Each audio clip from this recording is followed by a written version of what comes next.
Matthew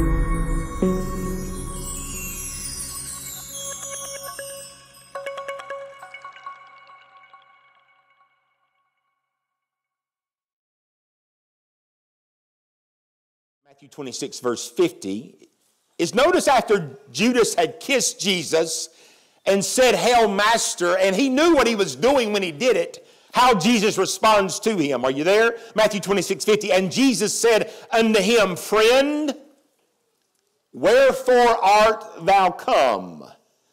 Then came they and laid hands on Jesus and took him. Did you notice there that Jesus called his enemy friend?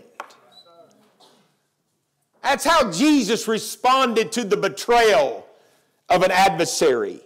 Now, not that Jesus has to have a reason to tell you and I how to live, but in almost every instance where he's asked something of us, he lived it and put it on display for us. Go with me, if you would, back to Matthew chapter 5. In the Sermon on the Mount, Jesus laid out before this scene ever happened a grand challenge to his disciples about how they in their life would handle those that were not cheering for them. Then after that, later he will live it in Matthew 26. You in Matthew chapter 5? Look in verse 43 if you would and watch closely. Jesus said, "You've heard that it had been said, thou shalt love thy neighbor and hate thine enemy. But I say unto you," watch closely, friend, "love your enemies. Bless them that curse you. Do good to them that hate you. And pray for them which despitefully use you and persecute you." Now, can I first of all say this, that what he just asked of us is not natural.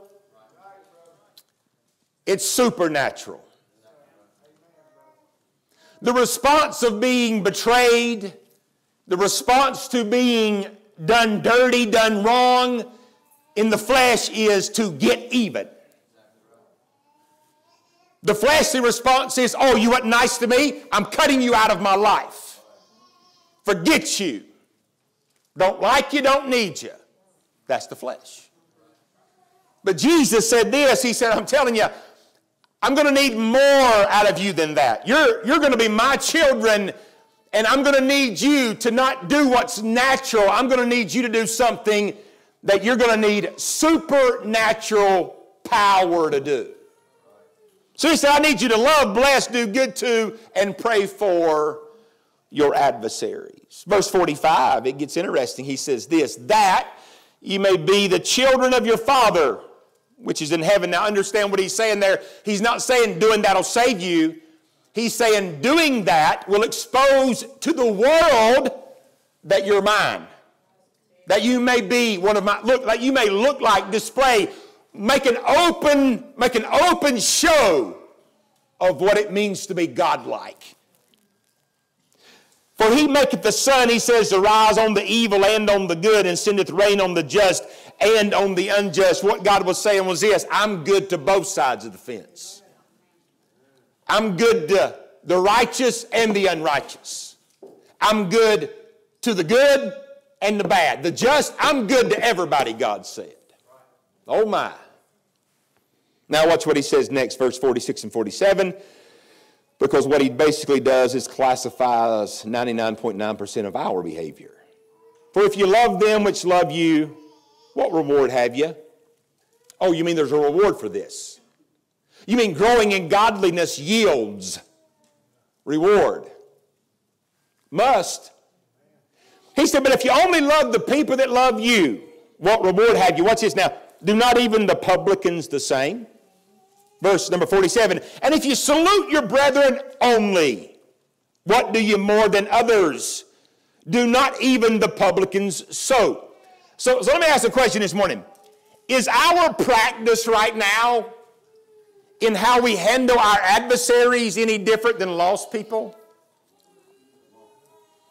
Is that not what he's asking? He said, even the publicans love those that love them and salute those that salute them. Anybody can do that. He said, but I'm requiring and asking of you a higher plane of living. So he closes it out in verse 48 before he switches subject with this. Be ye therefore, watch this, perfect, which simply means complete, even as your Father which is in heaven is perfect. Did you know this morning that our God-likeness can be measured in a similar fashion in how we respond to a known adversary? Children have to run everybody out of their circle who don't cheer for them and only do them right. Maturity of believers says, my Father said, it does not matter what you do to me. I'm to strive to love you, which is a decision you make. To bless you, which is a decision you make.